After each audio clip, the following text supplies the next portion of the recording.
কথা বলতেন, বলেন কয়জন? উদাহরণ দিতেন বোঝানোর জন্য, মানুষ সহজে।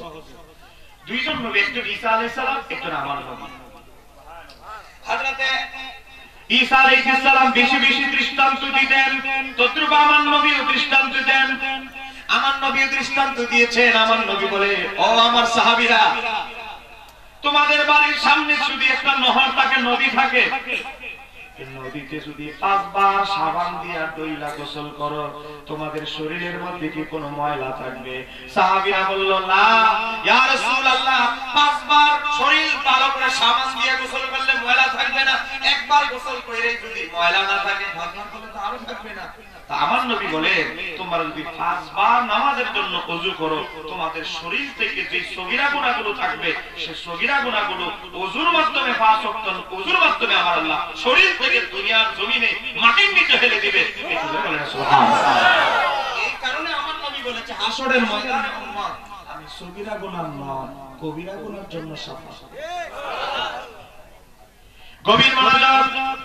আমার নবী সাহাবায়ে কেরাম প্রশ্ন করলেন, ইয়া রাসূলুল্লাহ, সেই দলটা জান্নাতি দল হবে, ওই দলটাকে মানুষ কেমনে চিনবে? একটু তাদের আলামত বলে দেন না। ফেতনা বাসাদের যুগে সঠিক দলটাকে চিনা অনেক বড় দুর্বিষহ হয়ে যাবে, কঠিন হয়ে যাবে।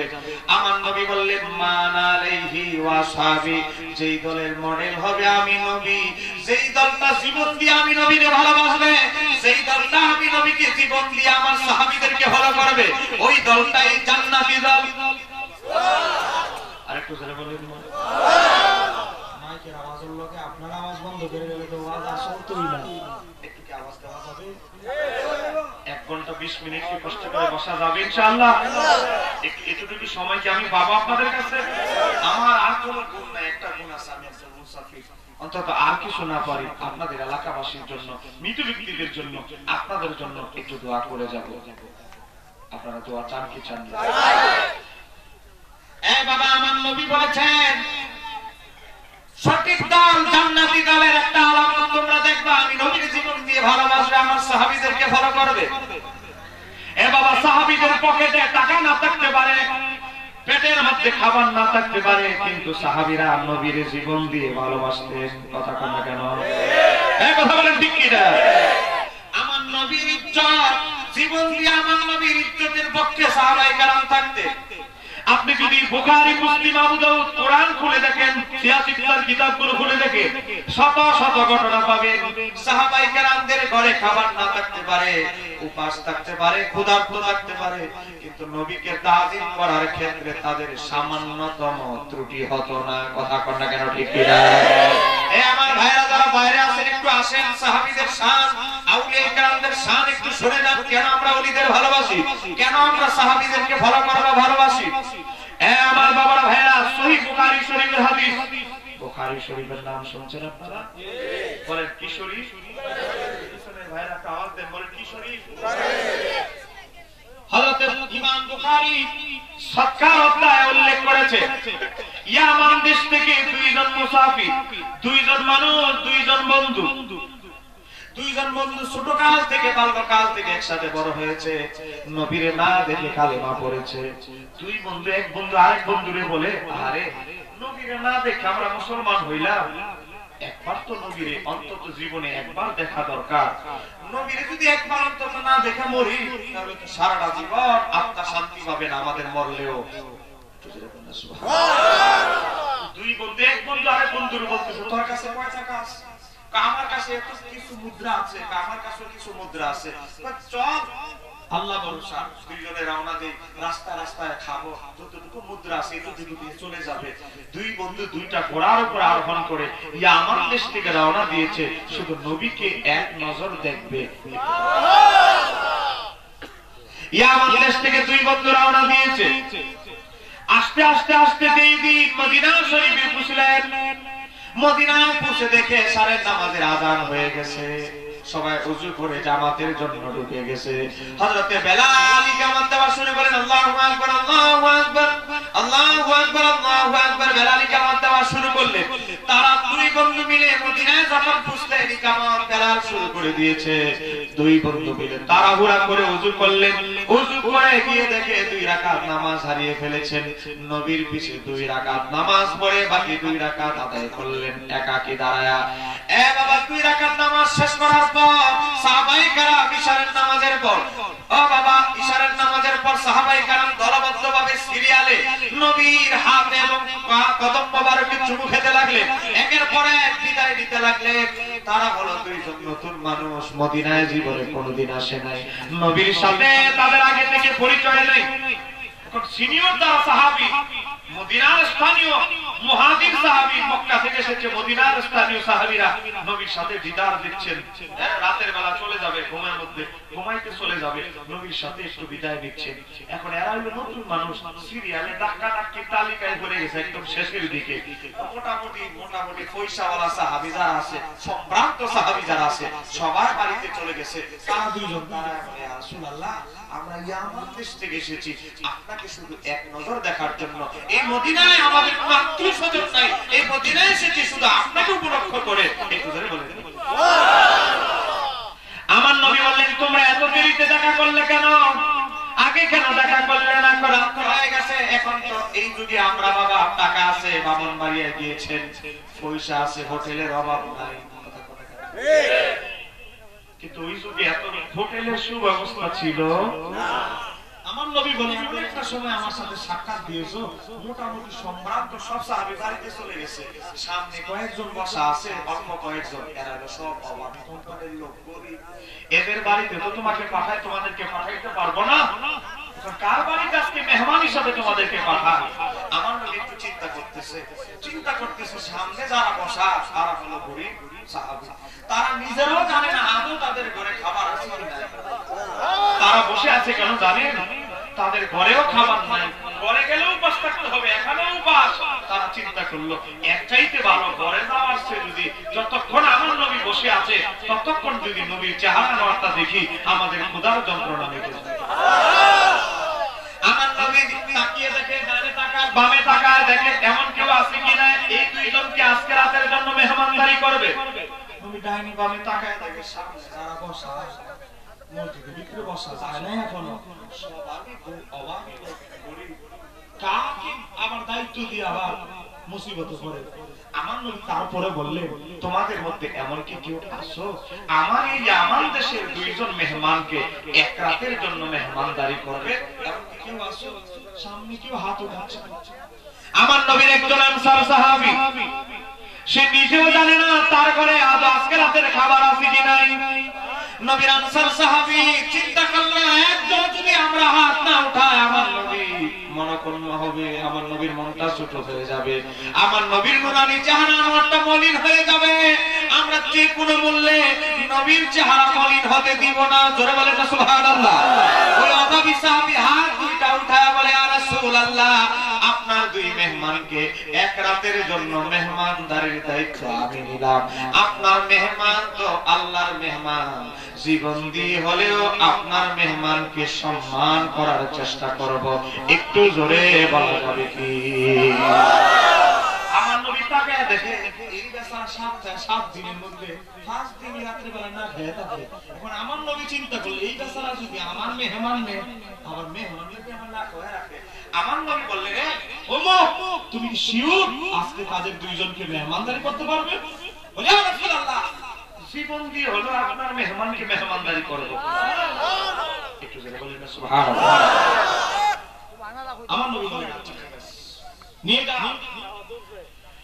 বাবা, আমার নবীর আনসার সাহাবী মেহমান 2 জনকে বাড়িতে নিয়ে গেলে, বাড়িতে নিয়ে যাওয়ার পরে বললেন, বিবি রে, ও বিবি, আল্লাহর হাবিবের মেহমান 2 জন বাড়িতে নিয়ে এসেছি, বিবি রে ঘরে কি আছে খাবার প্রস্তুত করো। বিবি বলে, স্বামী আপনি এটা কি কাজ করলেন?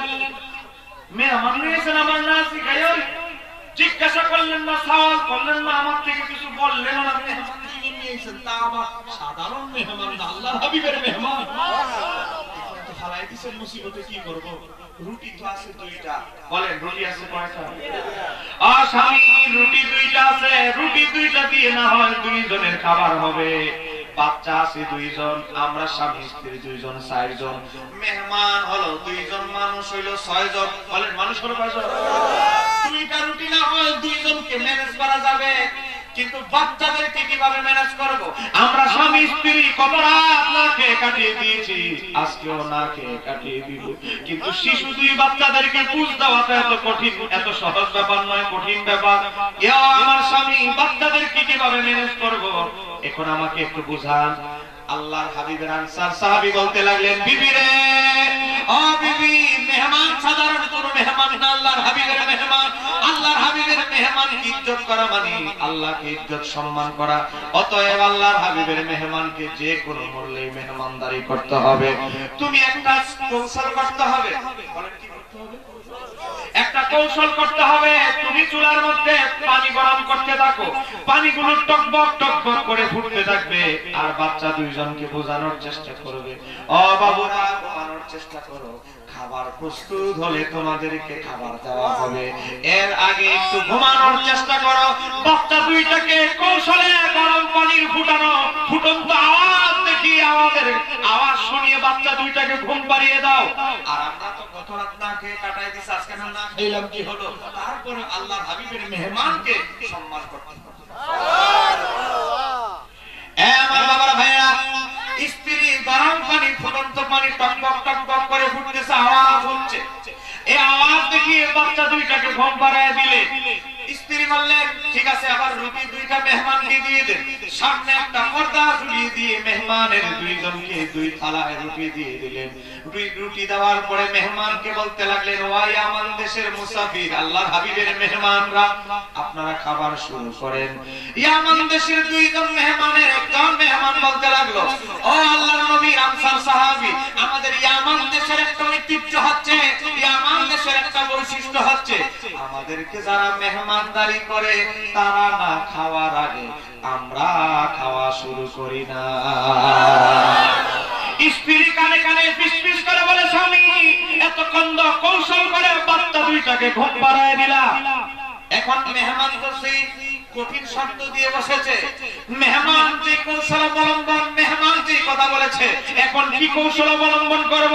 মেহমান তো বলতেছে আমরা না খাইলে তারা খাবে না, আমাদের কাছে তো কোনো খাবার নাই, কি খাবো? আমার নবী আনসার সাহাবী ওনার বিবিকে বলতে লাগলো, বিবি রে, ও বিবি, আগে যেভাবে একটা কৌশল অবলম্বন করেছ, এখন আরেকটা কৌশল অবলম্বন করতে হবে। ও বিবি, কানটা দাও, কানে কানে বিবির স্ত্রীকে ফিসফিস করে বোঝাচ্ছে, আমি যা করব আমার সাথে তুমি তা করো। মেহমানদেরকে বলতে লাগলেন, মেহমান তো পর্দার ওই পারে আছে, মেহমানকে 2 জনকে বলতে লাগলেন, ও আল্লাহর হাবিবের মেহমানরা, আপনারা খাওয়া শুরু করেন। বিসমিল্লাহ বিসমিল্লাহ বলে মুখ নাড়িয়ে আওয়াজ করে বুঝাচ্ছে, আমরাও খাওয়া শুরু করেছি, আপনারাও খাওয়া শুরু করুন। খাচ্ছি বলে তো মিথ্যা হবে, এই কারণে খাচ্ছি বলতেছে না, বিসমিল্লাহ আপনারা শুরু করেন। একটু উদ্দেশ্য আল্লাহর হাবিবের মেহমানকে তাজিম করতে হবে। জীবনের চাইতে আমরাও পাশ থাকতে পারি, নবীর মেহমানকে ক্ষুধার্ত রাখা যাবে না। 2 জন মেহমান 2টা রুটি খেয়ে ঘুমিয়ে রইলেন, তাহাজ্জুদের সময় উঠলেন, শীতকাল, গরম পানি করে দিলেন, তাহাজ্জুদের নামাজ আদায় করলেন। তাহাজ্জুদের নামাজ আদায় করার পর ফজরের নামাজের জন্য মসজিদে নববীতে চলে গেলেন। নবীর পিছনে ফজরের নামাজ আদায় করবে। মসজিদে নববীতে যখন চলে গেলেন, আমার নবী ফজরের নামাজ পড়ালেন। ফজরের নামাজের সালাম ফিরাইলেন, আসসালামু আলাইকুম ওয়া রাহমাতুল্লাহ, আসসালামু আলাইকুম ওয়া রাহমাতুল্লাহ। ফজরের নামাজের সালাম ফিরানোর পরে ও বাবা, আমার নবী বলে উঠলেন, ও আমার সাহাবীরা, একজনও বাড়িতে যাবে না, আজকে আমি আমার এক আনসার সাহাবীর মেহমানদারির গল্প তোমাদেরকে শোনাবো। আমার নবীর কাছে খবর আছে না? এ বলেন আছে না? এখনো কিন্তু নবীর সাথে সাক্ষাৎ মেহমানের হয় নাই, ওই আনসার সাহাবীর হয় নাই, কিন্তু আমার নবীর কাছে সব খবর আছে না? আমার নবী বললেন, সাহাবীরা তোমরা কেউ উঠবে না, আমি যতক্ষণ না বলার আগ পর্যন্ত কেউ মসজিদ নববী থেকে বের হবে না। সাহাবীরা চিন্তা করতেছে কে রে আজকে নবীর মেহমানদারি করলো। আবু বকর সিদ্দিক, হযরত ওসমান গনি, সিনিয়র সাহাবীরা, পয়সাওয়ালা সাহাবীরা চিন্তা করতেছে আজকে কে মেহমানদারি করলো নবীর মেহমানকে, কোন দেশ থেকে মেহমান এসেছে। আমার বাবারা ভাইরা, আমার নবী বললেন ওই অমর তুমি কি আসো?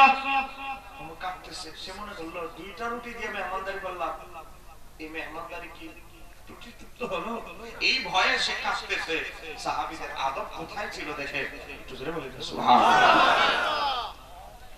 আমার বাবারা ভাইরা গভীর মনোযোগ, আমি তো যাবো সামনে ইনশাআল্লাহ।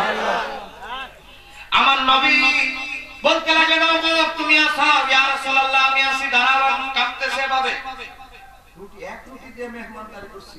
আমার নবীর দরবারে কি এই খবর পৌঁছে গেছে? আমার নবীর দরবারে তো কোনো কিছু গোপন নাই। আমার নবী বললেন তুমি ভয় পেও না।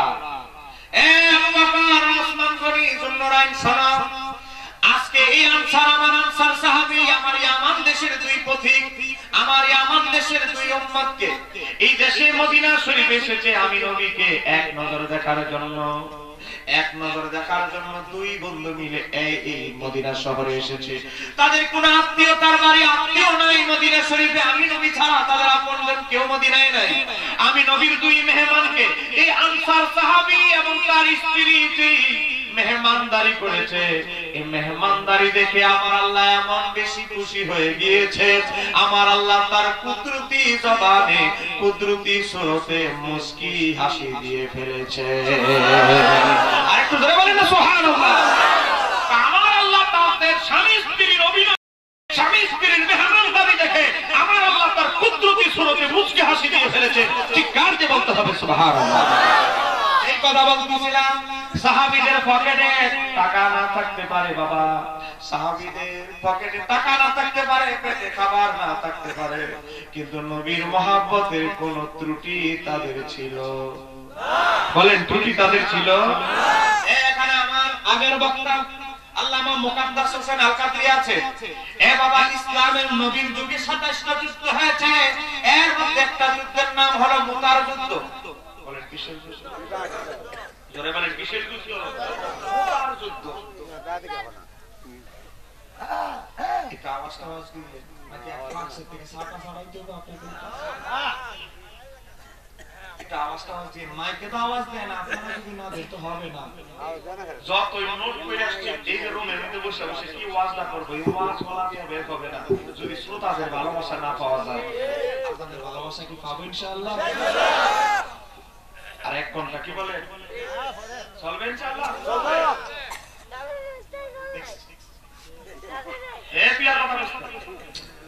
দেখছি মাশাআল্লাহ আপনাদের এলাকায় আসলাম, অনেক মহিলা মা বোনরা ওয়াজ শোনার জন্য এসেছে।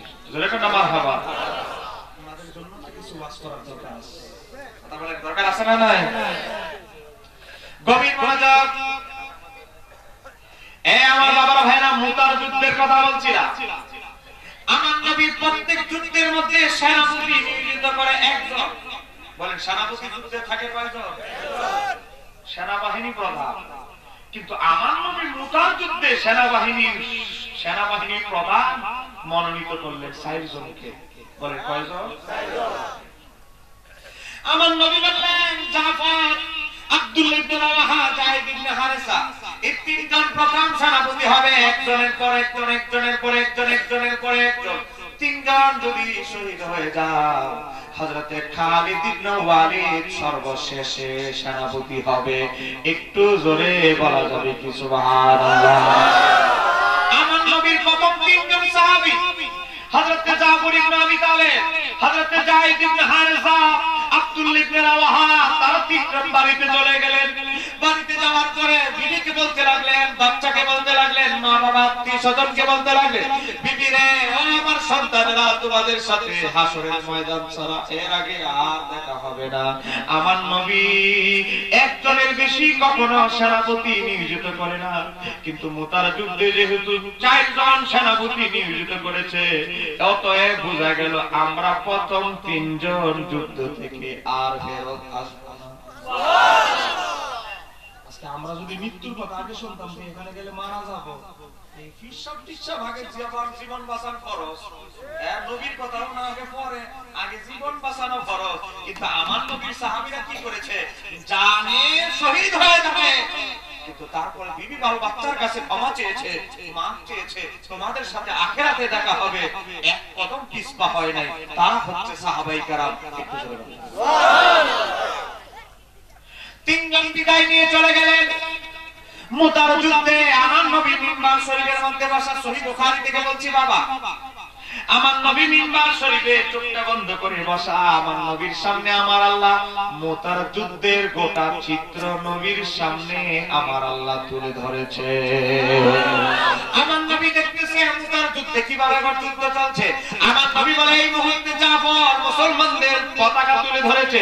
আমার নবী বলেন মুসলমানদের পতাকা হযরত জাফর তুলে ধরেছে।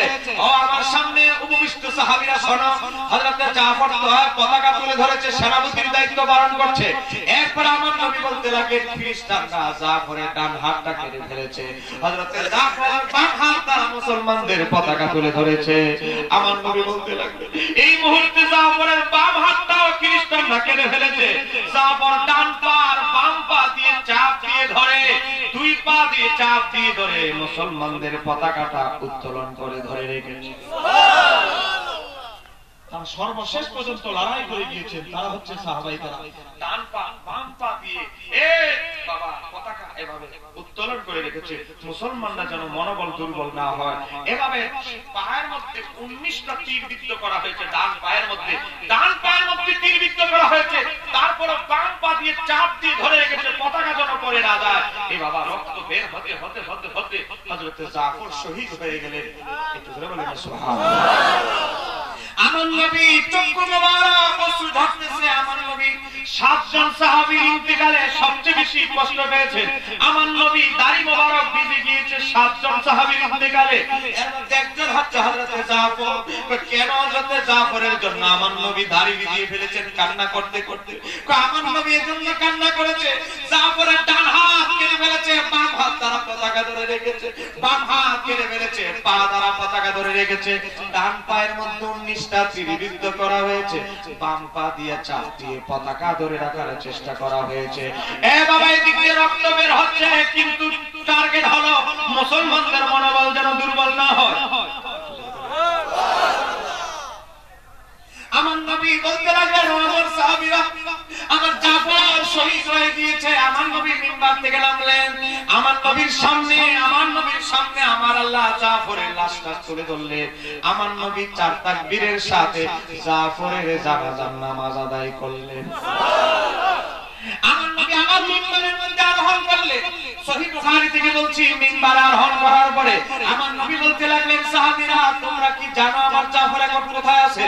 আমার নবী বলেন আমার আল্লাহ জাফরকে জান্নাতুল ফিরদাউসে ঢুকিয়ে দিয়েছেন। জাফরের 2টা ডানা 2টা হাত কাফেররা খ্রিস্টানরা কেটে ফেলেছে। আমার আল্লাহ স্পেশাল 2টা পাখির ডানা জাফরের হাতে ফিটিং করে দিয়েছে। জাফর জান্নাতের এক গাছে যায়, কিছুক্ষণ পরে আরেক গাছের কাছে যায়, এক গাছের ফল বক্ষণ করে আরেক গাছের ফল বক্ষণ করে। বলেন আমার নবী গায়েব জানে কি জানে না?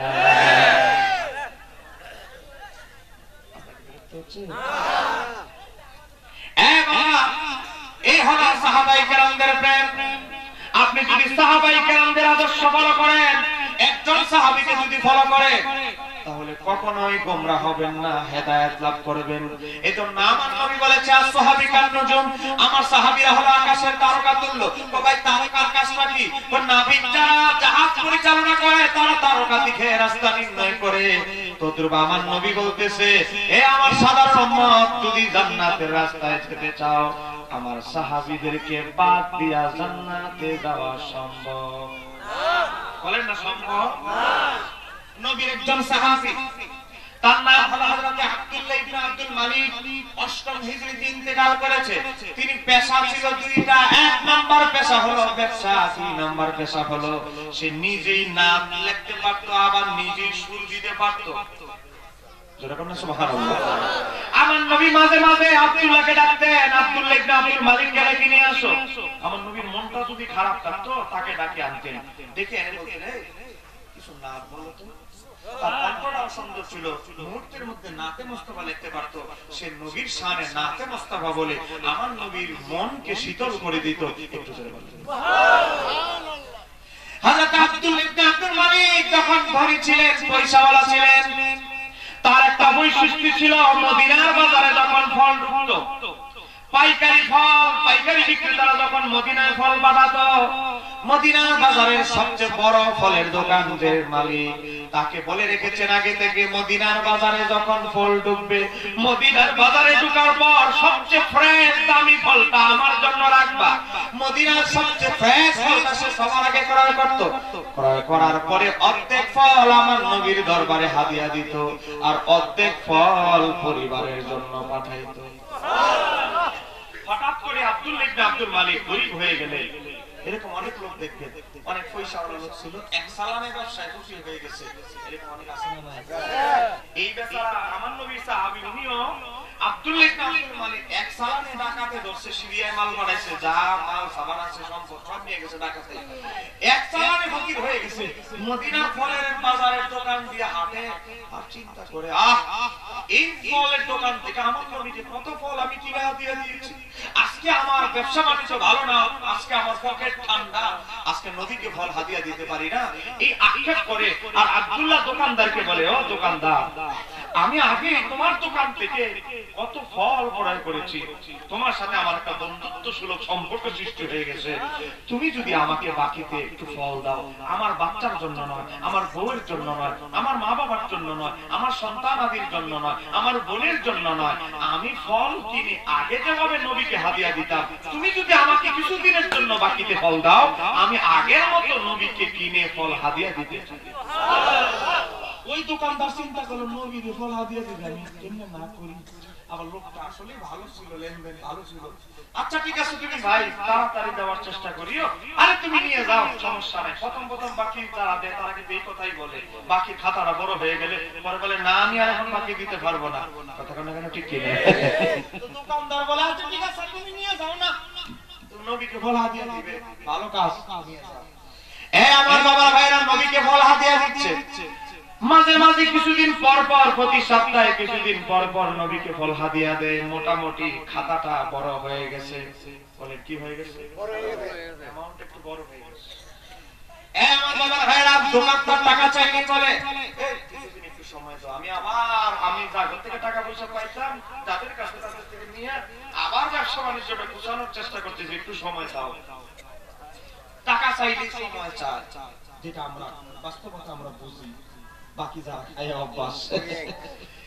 আমার বাবার ভাইরা হঠাৎ করে ওই মদিনার দোকানদারের কাছে পাইকারি বিক্রেতারা লম্বা লম্বা স্লিপ পাঠাইলো, মদিনার অমুক দোকানদার, তুমি যদি আমাদের বাকি টাকা পরিশোধ না করো, তোমার দোকানে কোনো ফল পাঠানো হবে না।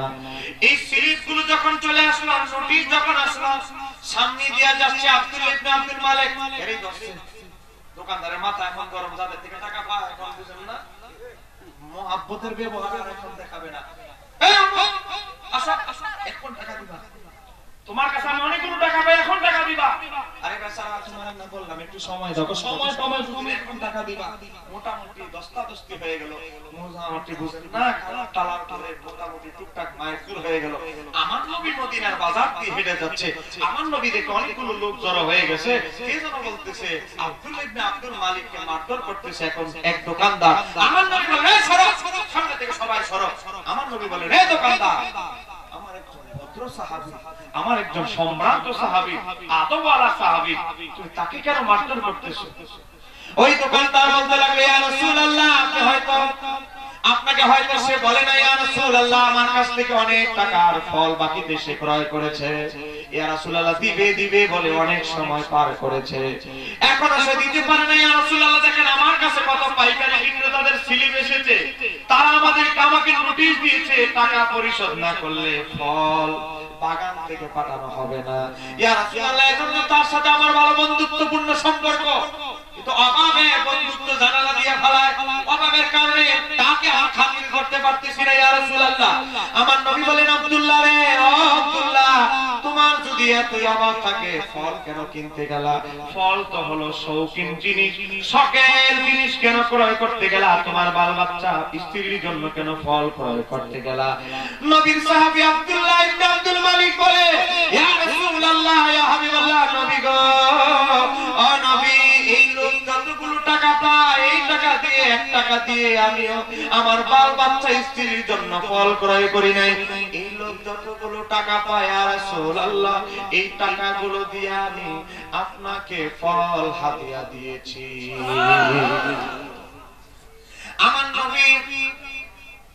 আমার নবী হঠাৎ অবাক হয়ে গেলেন, তুমি আমাকে কেন ফল হাদিয়া দিতে গেলা? আমার আল্লাহ জানে কি জানেন না? বলেন, আমার আল্লাহর কাছে খবর আছে না? ইমাম ইবনে হাজার আসকালানির কিতাবের নাম আল ইসাবা ফি তামিজি সাহাবা থেকে আমি ঘটনাটা বলছি। এ বাবা, আমার আল্লাহ জিবরাইল আলাইহিস সালামকে পাঠিয়ে দিলেন। এরে 10 টাকা দিয়ে দাও তো, 10 টাকা দিয়ে বিদায় করে দাও। আবার একেবারে সামনে সতর্কতা রয়েছে, 10 টাকা দিয়া একজন মিলে দোয়ানো নিয়ে বসে আসো।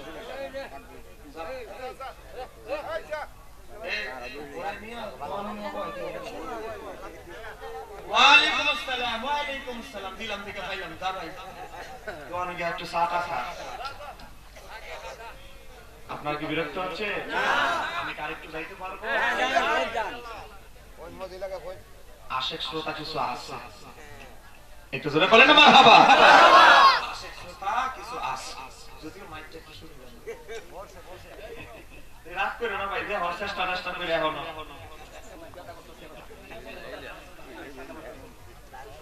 মাইক হইতে করি একটু মনোযোগ।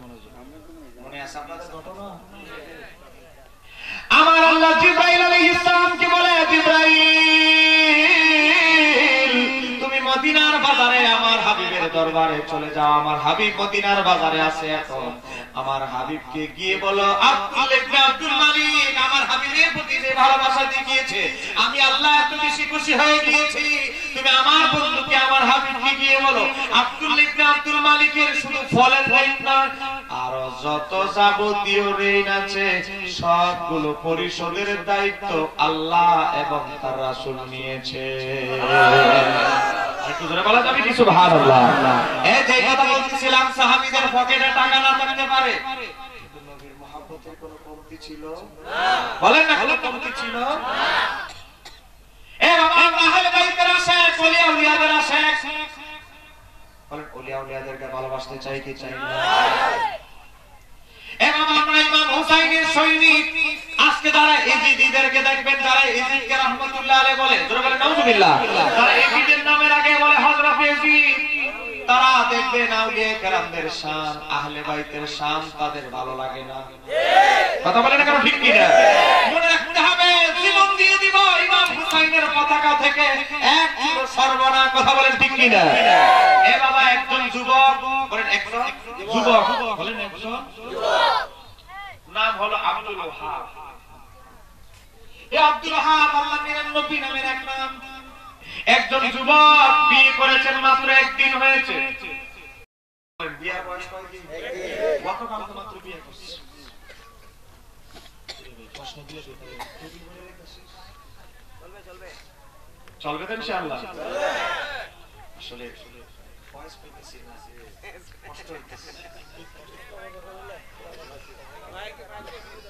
ওয়াজ কলমে আছে, জবান দিয়ে ডরে বার করতে পারি না, বলাইতে পারি না গলা। কলমে ঘুরতেছে ওয়াজ, কি ওয়াজটা করব গলা বার করতে পারতেছি না। দেখছেন আমার চাচা একটা প্রশ্ন নেই, একটু জোরে কর না মারহাবা। গভীর মনোযোগ। বলেন যুবকের নামটা আব্দুল ওয়াহাব।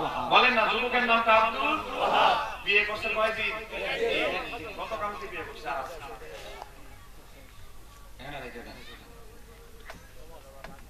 এ বাবা, বিয়ে করেছে মাত্র 1 দিন। আব্দুল ওয়াহাবের মা আব্দুল ওয়াহাবকে ডাকে ঘরের বাইরে থেকে, ও আব্দুল ওয়াহাব, ও আব্দুল ওয়াহাব, তাড়াতাড়ি ঘর থেকে বের হ। মা, মা কি হয়েছে?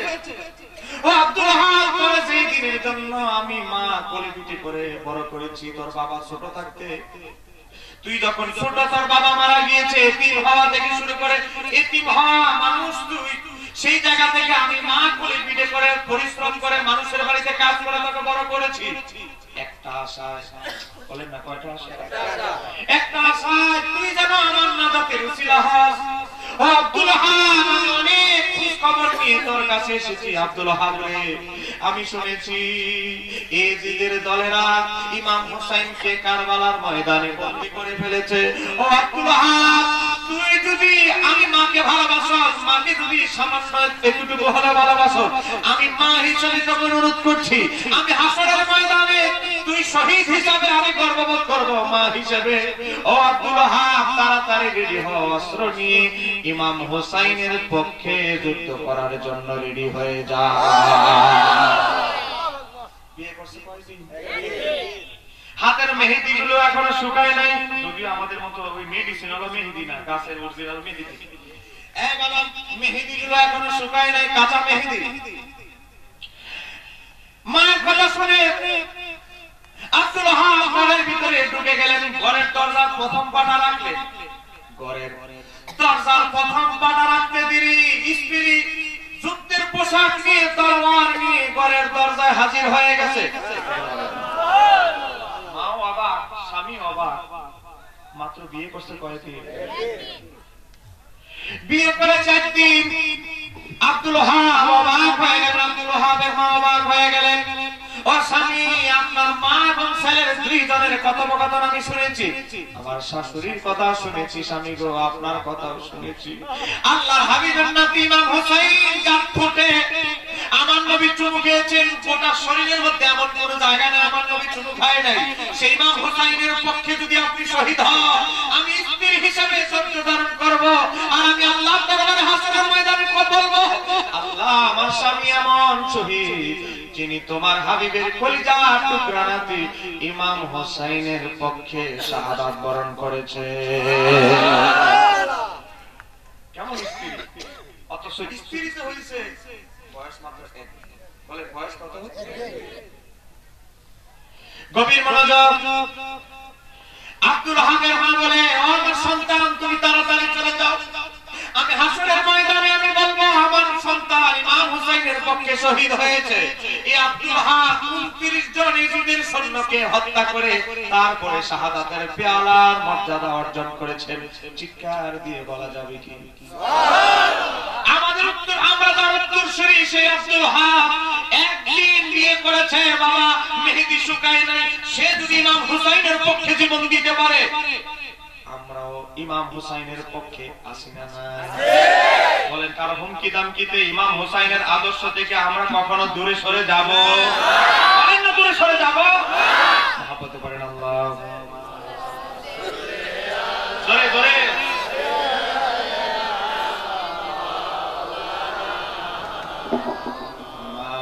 দেওয়ালা আলী সাইয়্যিদিনা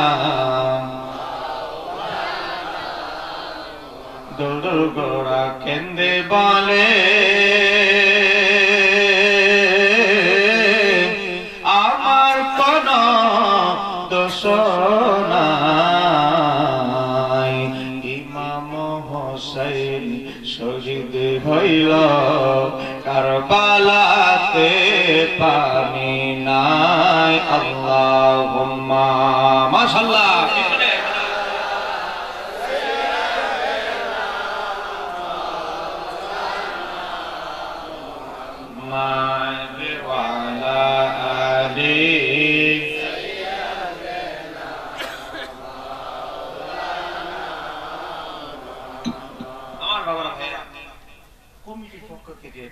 কিছু বিষয়ে ইশারা করার জন্য বলেছে, আমি 2টা কথা বলে প্রশ্ন বাদ দিয়ে আমি মাইক ছেড়ে দিব।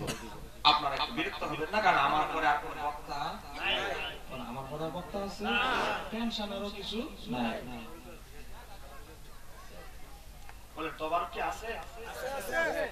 মাশাআল্লাহ। দেখেন, আমার আগে আব্বাস ভাই ওয়াজ করছে, ওনার আগে আর কেউ ইনভেন্ট করছে, ওনাদের পরে একটা জিনিস নাই, আমার পরে কিন্তু একটা জিনিস আছে।